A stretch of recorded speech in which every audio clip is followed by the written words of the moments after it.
Welcome. And now we have, I think, around 15 people. And it's a pity because we had to say no to a lot of people, but looks like we should use the overbooking policy. Okay, never mind. So thank you very much for registering to this training on FEIM. And you can see that I put in the title. This is actually advanced level. And so what we did is we made a selection, and based on the survey you have provided, and we decided this is a hand-on training. And so the aim of today is after a few hours with us, and you will feel more comfortable using the tool itself. So with this said, actually, why you have to learn a new tool? I mean, what is the sense of it? There are so many tools around. So actually the purpose is really for people that are in different ways. Either you are simply a dossier, either you are reading the EFSA scientific opinions, or either you are making a decision based on EFSA opinions. And you would be able really to understand the section 352, dietary exposure estimation. And that section, how all this information, the tables and the descriptions, and what is really behind it. And I think everything behind and is actually calculated by this tool here, and the FEIM tool. And the FEIM tool was released end of July last year. And together with its release, and there is a user guide as well as video guide. And however, we understand perfectly that I think a hand-on training and can be very, very beneficial for you to really work on it. So before we dive into this web tool itself, that's the subject of today's webinar, I also would like to highlight once again that in the scientific opinion, and we have two sections, intended use, and this one and is not the subject of the training today. And for that, and please and do read this document was released in 2023, which food manufacturing processes to select what kind of technical data behind it, and the details is in the PDF document, as well as 30 Excel sheets as an attachment to that document. And so today we are going to we're going to walk you through how to use information presented there in this document, and then apply it in this web tool.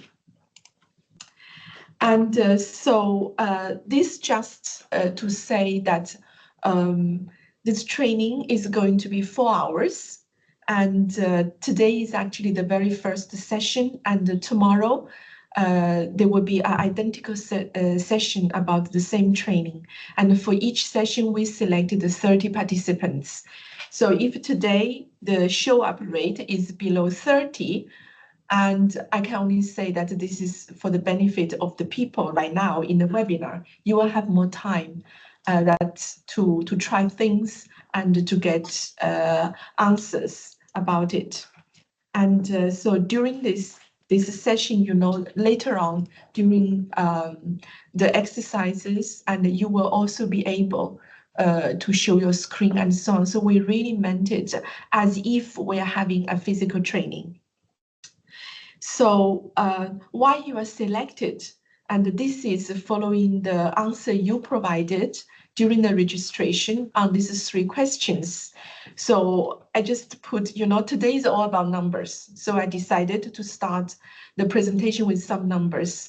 So we selected 30, and most of you say that it's very intuitive. And very few said that it's difficult or impossible on our own when you answered the first question. But actually, when we read the subsequent answer to the next two questions. Those ones have answered difficult or impossible on my own in the first question. You turn out that you are actually the user of this web tool, and that's why, and you are selected as well. And before everything gets really started, and I would like to also to really let you visualize the people here. So during the lecture and the exercises will be done and by me and my colleague Daniele, who is on my left side. And then there are three young colleagues in my team, and they are really giving all types of behind-the-scenes support. And on my right side, you can also see Mirko. So if you have any technical problems, and please write to him.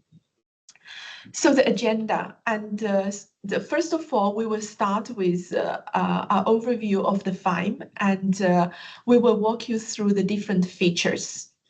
And afterwards, you will have the exercise really to understand the different tabs and which tab is for which purpose. And this is about half an hour in total. And then afterwards, we will really go into the web tool itself and to understand how to edit the process itself. And you will see why the title is called like that. And you will be guided by one quick presentation and a lot of time for the exercise. Then at 4 o'clock, we will make a half an hour break. And then at 4:30, when we come back, and we will take the topic of how to create a new food manufacturing process and using the FEIM web tool. And this is very novel, I would say, from all the dietary exposure tools released in EFSA. This is very unique in FEIM. And then around 5:20, we can have a final Q&A. So why we call it final? This is because during the exercise, there's already Q&A. And during the exercise, and you can put your questions in this Q&A chat box. And if we see that it's of general let's say interest, we may also invite you to share your screen and so that we can see what is really the hurdle in front of your eye, and we will try to solve it together. And I think for the other participants, maybe this can be very beneficial as well. And then I will have the owner really to close the remark and thank you, but that's going to be much later. And I think with this, let's get on and into the FEIM. So I will pass my floor to Daniele, and welcome again, and thank you very much for joining us. Thank you, E, and welcome also from my side. I hope that you can see, yes.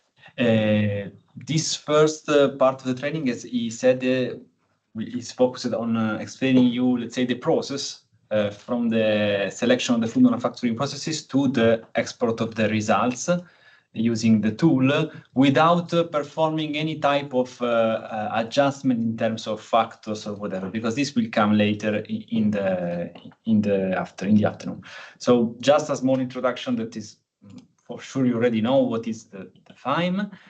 So it is used to calculate the exposure to the food enzyme. The rationale that is behind the calculation is presented, as he said, in the guidance, in our guidance, the scientific guidance for the submission of the CO food enzymes, and all the information related to the type of food manufacturing processes, the technical factors, the food X2 categories are presented in the sorry, it's going. In the guidance focused only on the food manufacturing processes.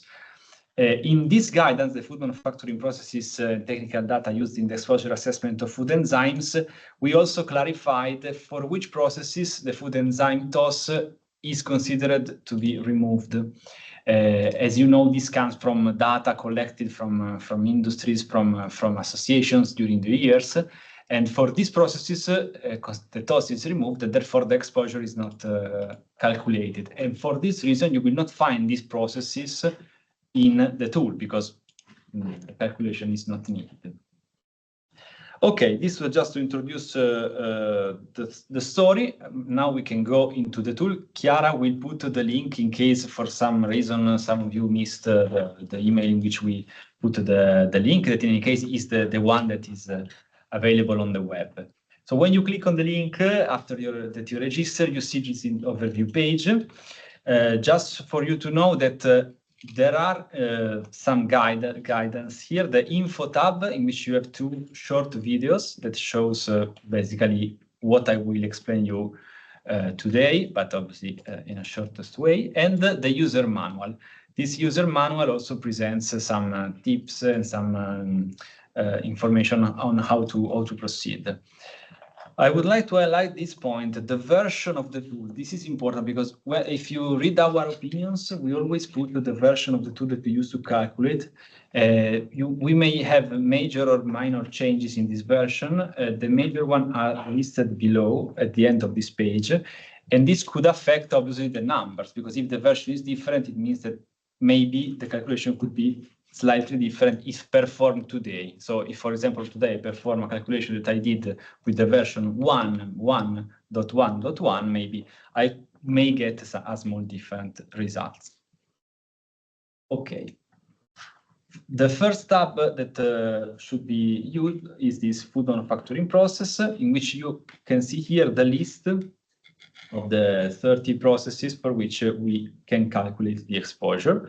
The code is the one that is presented in the guidance, the name of the process, the raw material, and what you are asked to add is the use level. This should be expressed as milligram toss per kilogram of raw material.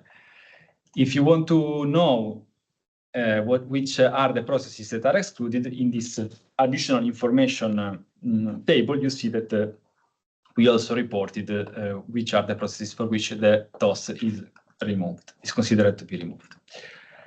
Let's take, for example, cheese and dairy products, just to make an example. So I simply insert the values of the use level of these 2 processes, and then you see that here I see the numbers of the processes that are added, and I can click on Add the selection to assessment.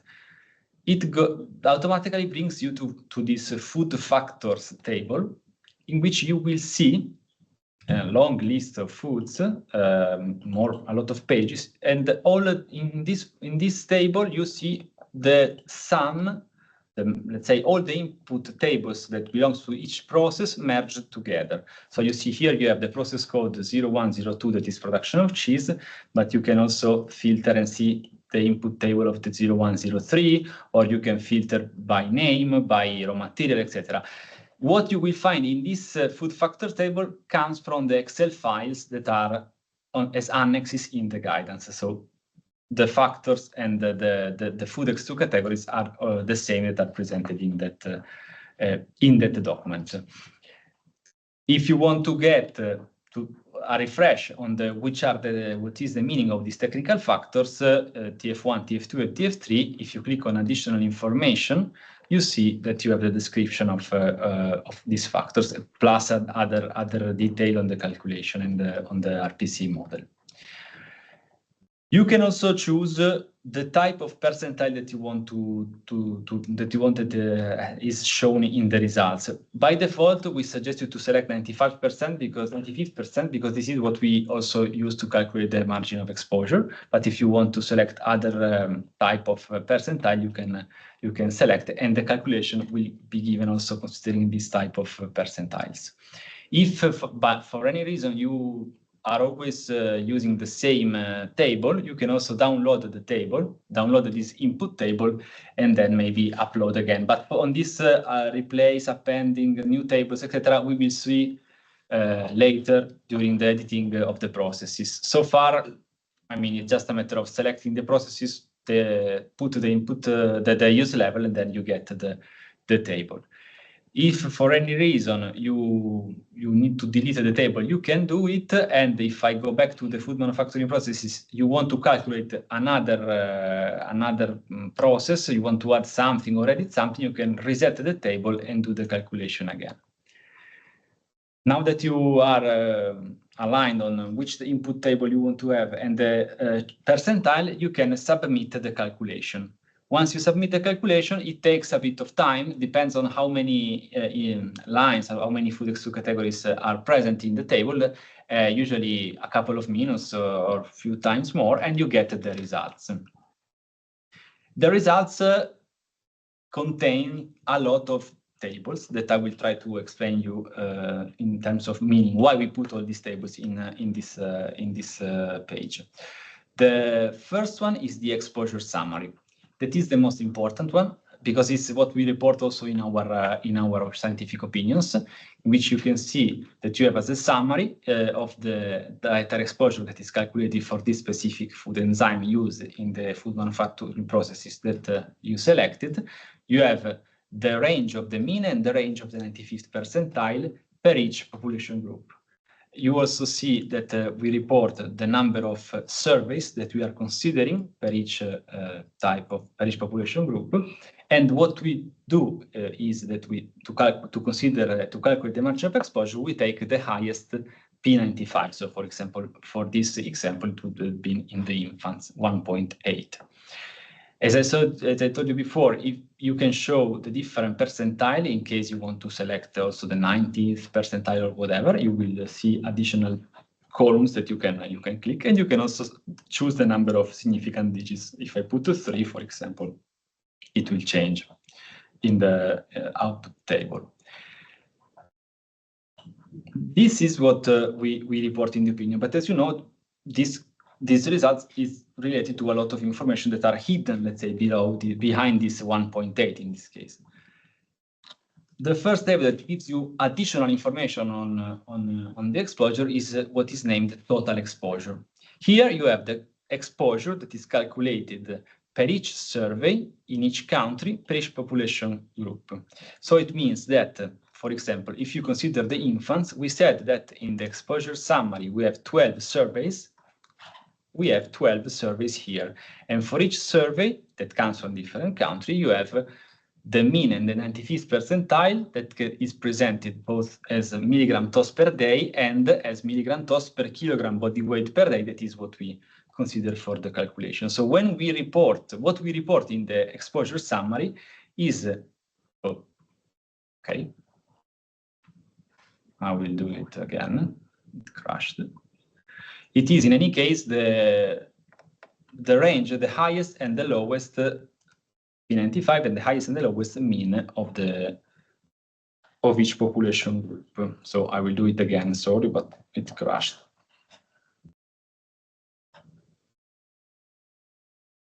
So it will take now a bit of time to calculate. I have okay, I can show you another table in the meanwhile, but it's in the Excel, so maybe we can wait just a couple of minutes. Let's wait, yeah. It's very busy, also my one, never finish running. Probably, because it is supposed to be, to allow the calculation, a simultaneous connection of all of us, but maybe there are some problems. Let's see.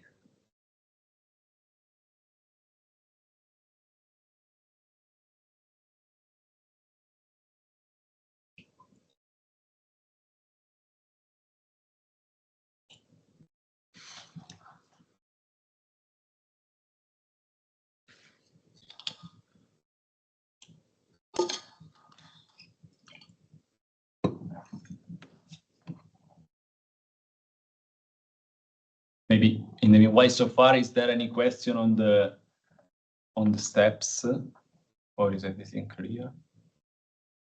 I guess it's. Yeah, actually, my one, let's see. My one finished only. I wanted to continue with mine. Yeah, if you can, sure. Yeah. Let's see. Okay. Oh, maybe also. Wait a second. Yeah. Or if you want, if you can summarize them. It's finished.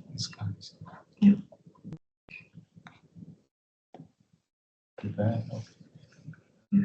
It's finishing, so you actually see all the steps. You see, by the way, now you can see also that it took 1.5 minutes to calculate. Okay, we were on this total exposure table. So here you have the information for each survey country and population class. So to get, let's go back to the summary table. For the infants, we have let's take the 95th percentile. The minimum that is 0.22 and the maximum that is 1.8. These numbers come from this table, total exposure. The highest one is 1.8 that comes from Bulgaria. The lowest one is 0.22 that comes from Cyprus. So this is, and you have in between all the other exposure values, data exposure values for the infants. And the same is valid for all the other age classes. This information is based on the total number of subjects involved in each survey. We have a similar table that is named exposure consumers only, in which you have the same information, but related only to the consumer, to the TOS consumer. That means that not all the people involved in each survey consumed the foods that we are considering in the dietary exposure calculation. So for this refined calculation, the software considered only the real consumers of TOS. This automatically brings to a higher value of the dietary exposure. And usually we do not consider this data as by default in our opinions. We always consider the overall number of subjects. But just for you to know, if you want to have additional information, also in terms of how many consumers are real, how many people are really consumers of the foods that we are considering, you can get this information from this table that is named exposure consumers only. I go back to our total exposure. This is also the table that you find in the Appendix A of our scientific opinions. The first sheet presents exactly this data. And if we want to stay on the highest exposure, that is, we said 1.8 in infants, now we know that this 1.8 comes from the Bulgaria country, from the survey that is named NutriChild. So if you want to know which foods contributes more to this exposure, you can go to the following table, that is the contribution TOS percentage, in which here you have the percentage contribution of each food X2 category to the TOS per survey, country, and population class. So it means that, for example, we are talking about the infants, so you can filter infants. We know that the survey that contributes more is Bulgaria, so you select Bulgaria, and you can sort the foods on the basis of the contribution of TOS. If you do it, you will see that in this specific survey, the yogurt cow milk plain contributes 76% of the overall TOS calculation, and it is followed by the soft brine cheese.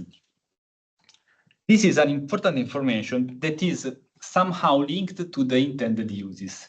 In the registration form, some of you asked if it is possible to extrapolate the contribution of each intended use to the overall dietary exposure.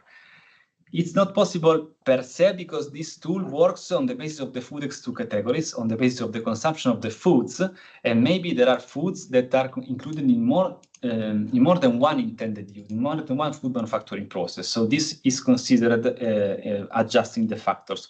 But in the majority of the cases, if you look at the foods that contributes more, you can automatically realize what is the intended use that drives more the exposure. So for example, for this survey, it's clear that the production of fermented dairy products contributes more to the overall exposure, because the yogurt is 76% contributing to the overall TOS.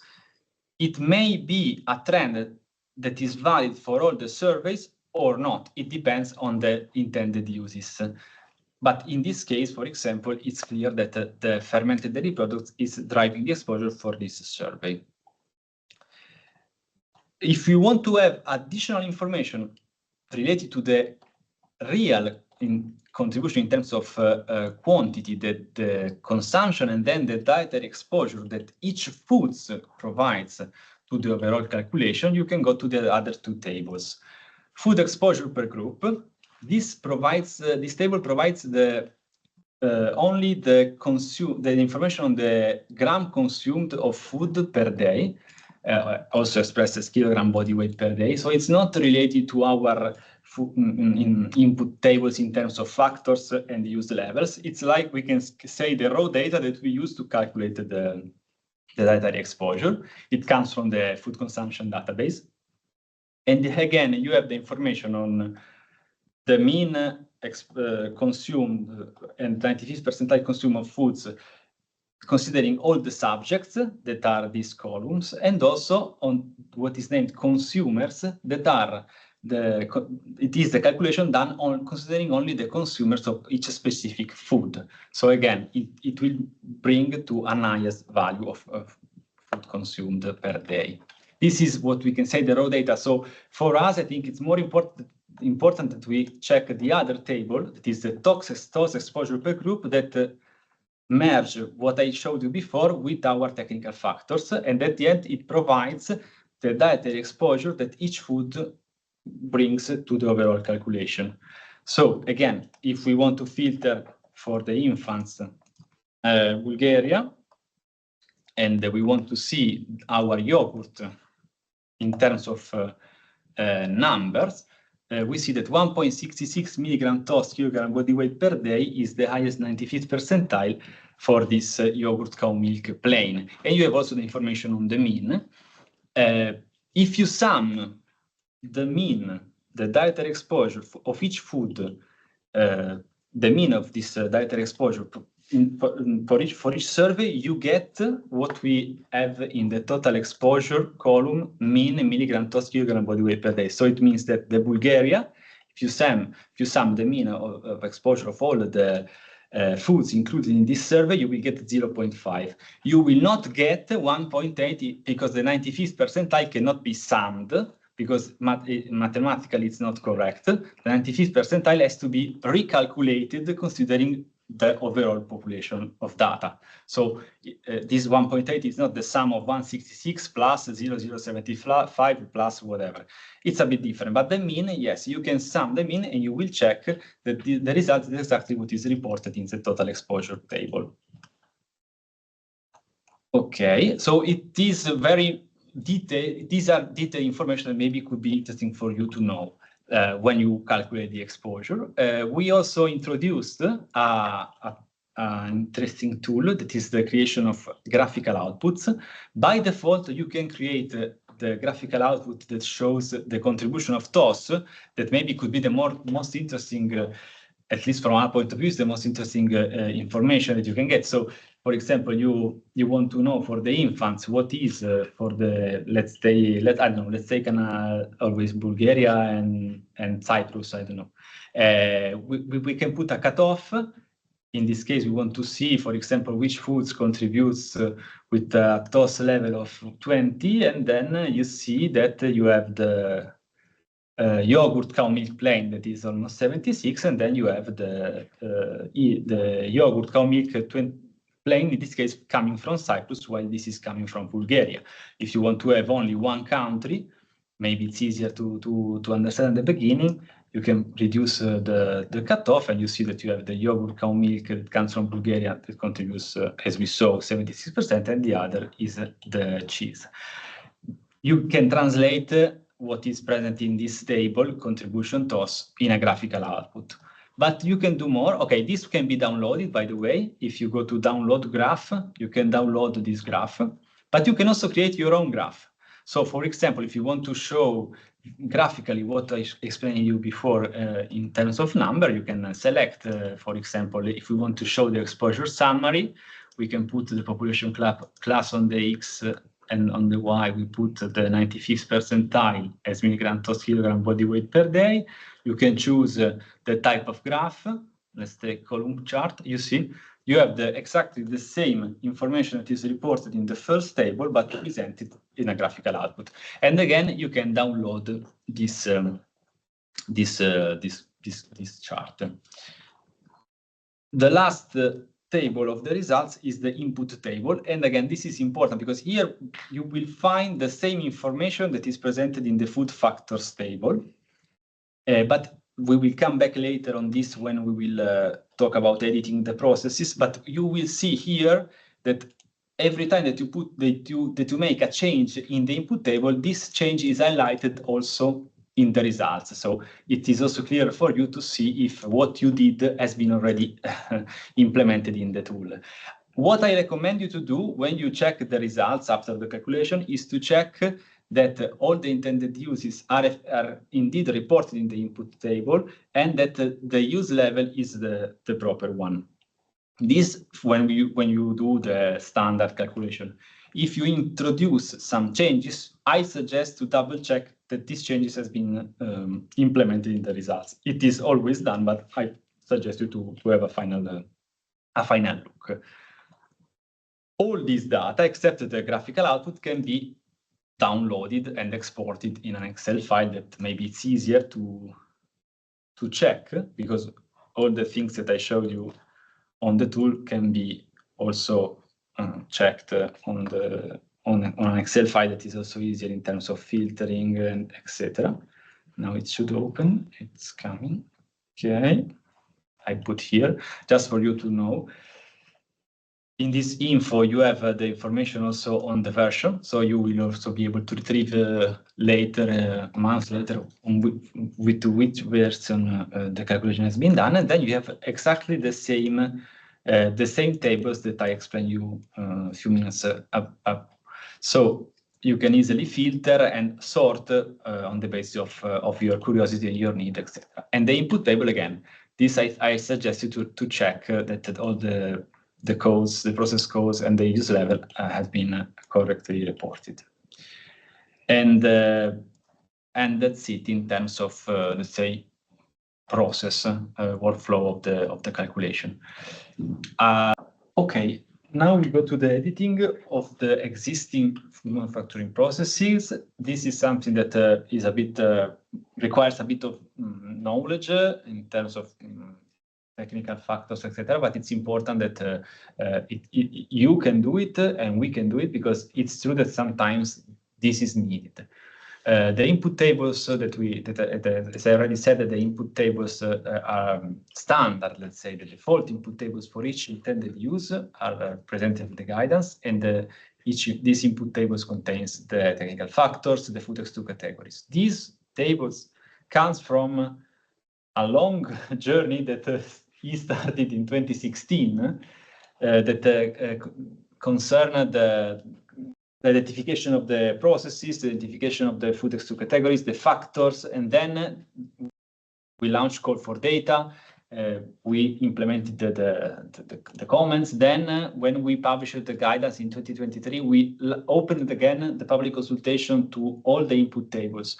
So this just to say that these input tables are comes from a long path. So it can be edited, but only, I mean, the change should be justified. It's not that you arbitrarily decide to change a factor without providing us an explanation, because these factors come from a dialogue with industries, with associations. So this just as a disclaimer. Let's say it's possible, but it's not that you do it for each type of enzyme. There should be an explanation. However, it's possible that for some reason you may need to change the factors or the use level. And this is, I put here some examples, and this is also something that we already did in some opinions. So, for example, when we prepared the guidance, we identified which raw materials.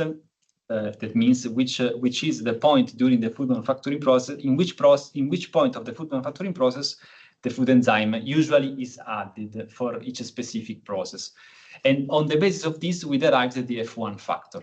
It's true that sometimes, for some specific applications, a food enzyme may be added in a different point, and for this reason, maybe the F1 should be changed. And this is, if well explained, we could accept this change. And for example, we see in the exercise, if in brewing processes we added the food enzyme only during boiling and not to the cereals, this will change the F1. Another possibility is that you want to, as been asked a few minutes ago, you want to reduce the input table because the enzyme that you want to use has to be used only for some specific foods. For example, what we encountered so far so often is the use of the food enzymes in juice production. Sometimes when we prepared the process, we included both vegetable and fruit juices, but maybe you are interested only in to get authorization for vegetable juices or for fruit juices. In this case, if you want, you can narrow the table. Or maybe on the contrary, when you prepare your dossier, you realize that in our input table, there is something that is not present, but that is important, that should be considered for that specific application for that intended use. Then you can add a food, one or more food X2 categories. And the last is that you want to change the use level within the same process. This is something that has been asked also in the registration form. For example, you say for one raw material, the use level is 50, for another is 20. What we do usually is that we calculate the exposure considering the highest use level for each intended use, and we report this in the uncertainty, the fact that we are considering only one use level for a specific intended use, for example, baking, in which you reported two or more different use levels. However, we do the refined calculation in case something is not good in terms of margin of exposure, and in any case, it's always possible to edit and to modify the use level on the basis of the raw material or on the basis of the final foods. These are some of the possibilities that came to my mind, also thinking about the dossier that we encountered. So now I go back to the tool. I reopen it because otherwise maybe we will have some issues. And I will show you how to edit the processes. So we are talking about editing an already existing process. So first of all, you have to select the process. So let's take also cheese. And you add the selection to the assessment. So far it's exactly as you did before. And here it's time of editing the single entries. There are different possibilities. I show you all the possibilities, then you choose on the basis of what is your need. If you need to change only one food or few foods, it's easy if you need to edit, because you click on the blue button, and here it pops up this table, and you can edit the factors. Let's take, for example, if I want to edit the factor 1, that is 7, I want to put 2. And you submit the change. You see now the factor, it becomes 2, that is 1, but this is important, it is highlighted. It is highlighted, it is also highlighted what is the change that has been done. So if you change something, it is recorded in the table, and it will be also recorded in the input table of the results Excel sheet that you will download. So this is important for you to remember what you did, and for us to check that your calculation is correct in terms of editing the factors. This is a process that requires time, because if you need to change 50 different entries, it means that you have to do it for 50 different lines. So there is another possibility to do it faster. That is, if you click on Edit Food Factors Table, it takes a bit of time to rendering, and you click on Update Existing Entries, it will come. Okay. You have here the list of the foods that are present in Food X2. So let's assume that we want to edit. So we are in the cheese. We want to edit the cheese, some type of cheese. You select the foods that you want to edit. For example, let's assume that I want to edit all the ripened, no, not the ripened. No, let's see the fresh cheese.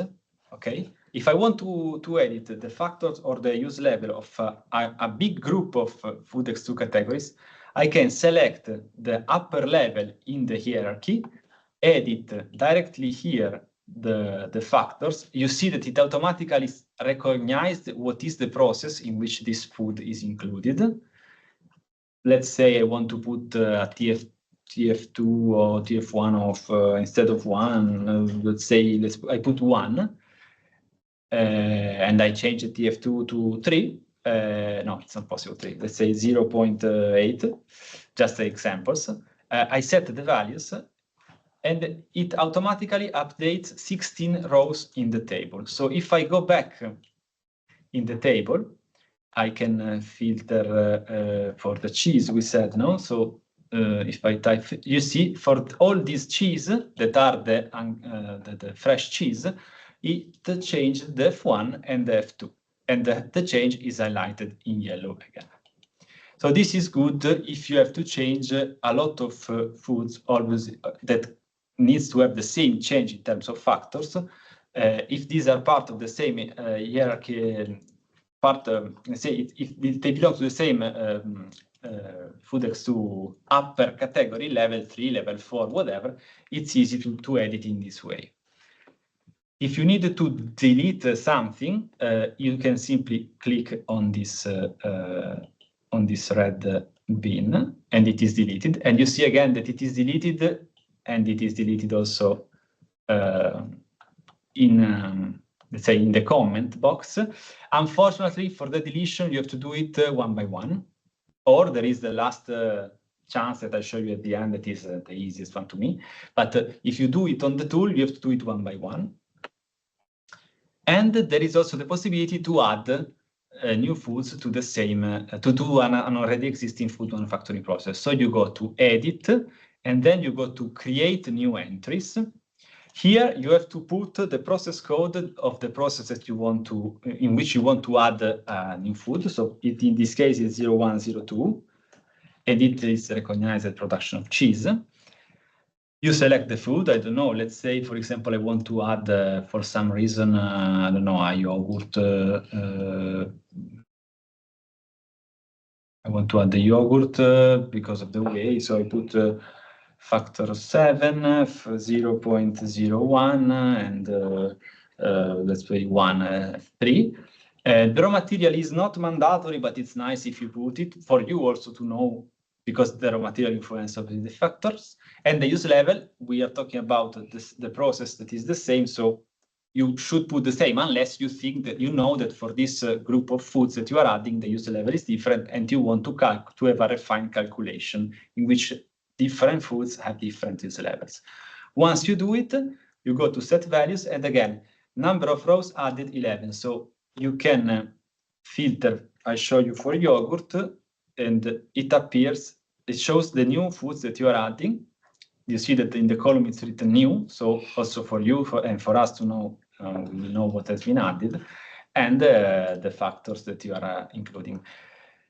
Okay, usually maybe you want to add different foods that has different foods that have different factors. So what I suggest is, if you follow this approach, you select all the foods and then you edit one by one, because it's easier instead of adding one by one and putting all the factors. So for example, if for all the yogurt, you want all the yogurt, but you need to change for some of them the F2, it's easy that you select all the yogurt, you include all the yogurt, and then, and then you maybe you change the F2 only of the flavored, and you put it 0.04.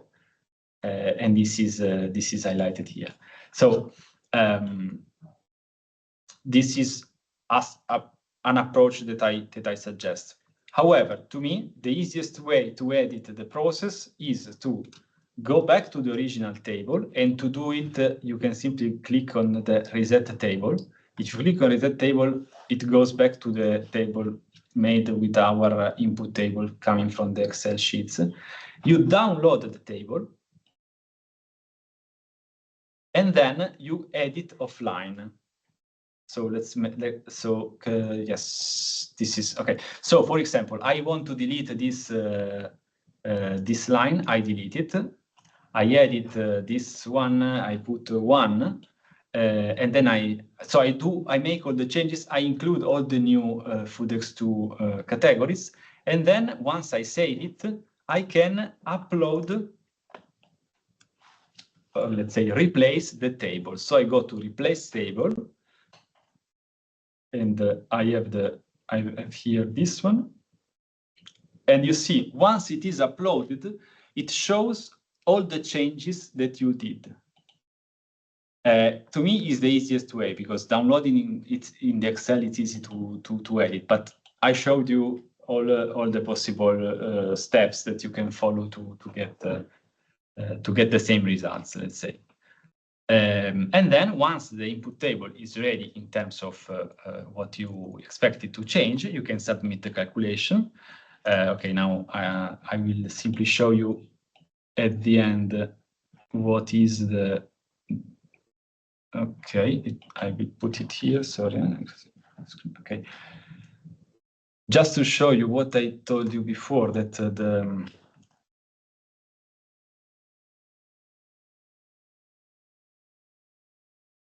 the input table shows the changes. You see also in the input table in the Excel file that you download as results shows what you did in terms of deletion, in terms of addition, or in terms of editing. And it is highlighted, it has been edited. I strongly recommend you to double check the input table that you get in the results compared to what you expect to have. And so you can confirm that the results are the correct one. Okay, so welcome back, and we assume the training, and so now we will proceed with the last topic, which is how to add a process. So Daniele, yes. Please.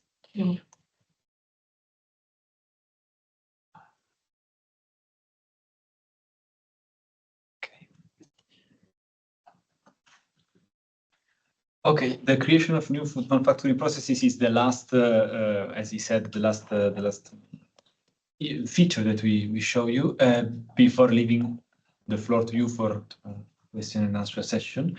But just as I did before, a disclaimer, the list of the intended uses comes from a process of 7 years that involves the EFSA, the stakeholders, associations, public consultations, etc. So we kindly ask you, if possible, to align the intended uses to the ones that are presented in the guidance. Like we said for the editing, it's not like the creation of new process is possible, but it should not be the standard approach, let's say. Because we know that sometimes the creation of new processes is necessary. For example, I put here 2 examples. One is that you really identify that the process is not covered in our guidance, and we have an example, for example, for the production of meat analogs. We will address this for the update of the guidance, but so far it's not clearly defined in any of our 40 processes.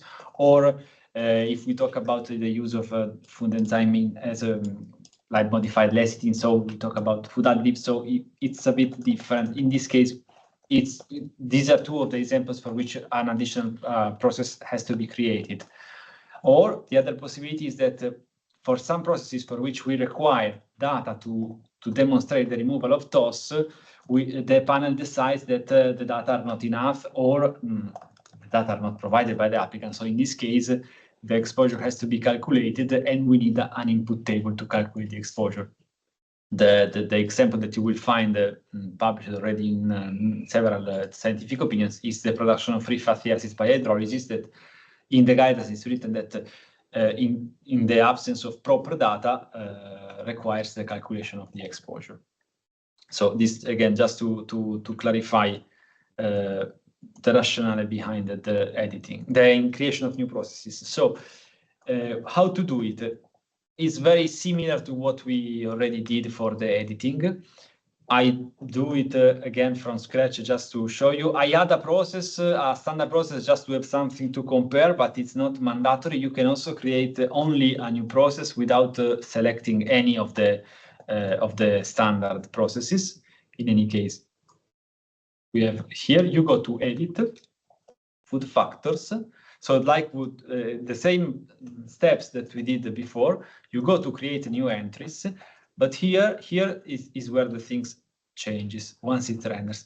You have to insert a process code that should be different from the ones that are already covered in our guidance. This means that the tool will recognize this process as a new one, And after this, you will be able to select the foods and to insert the proper technical factors. I suggest you to use the process starting from the number 11, because we have until 10 processes covered in our guidance. It's true that, for example, if you think about 01.4, I think it's the last one. You can also use 01.5, but it may be a risk. I prefer personally to use 11 because I'm sure that 11 is not covered in any of our already published processes. And then you have to put the name of the process. So I put the test.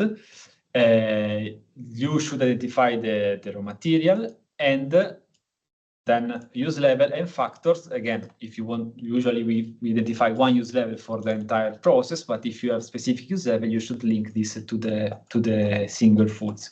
And then you select what are the foods that you want to select. So for example, I don't know, let's take the sausages just to have an example.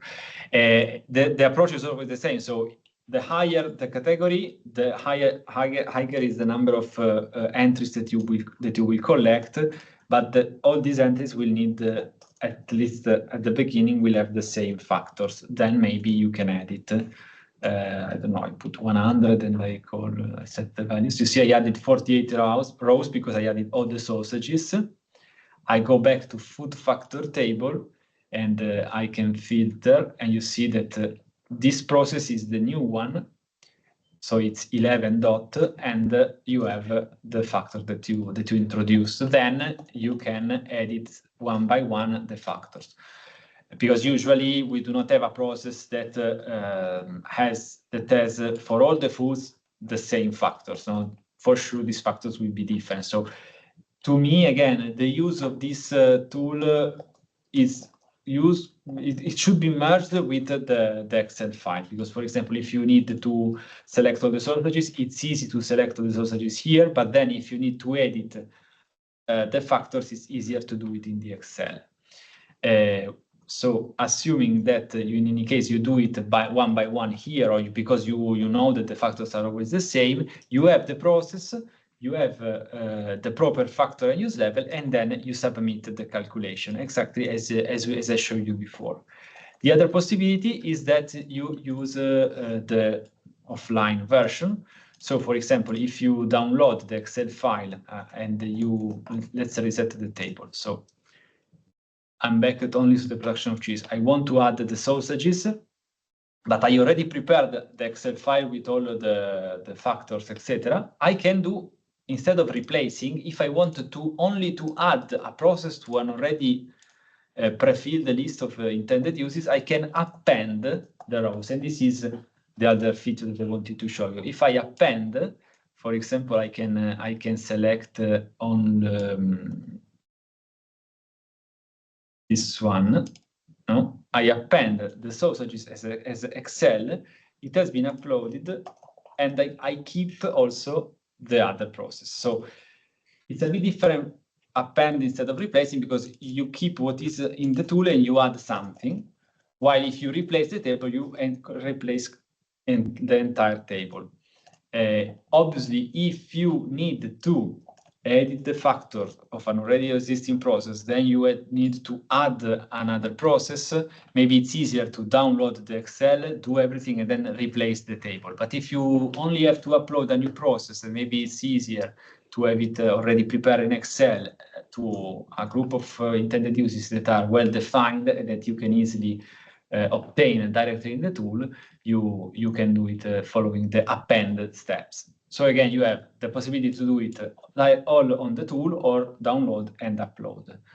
And then you submit and you get exactly the same results that I showed you before. So you have if you see, then I show you the Excel file in the input table.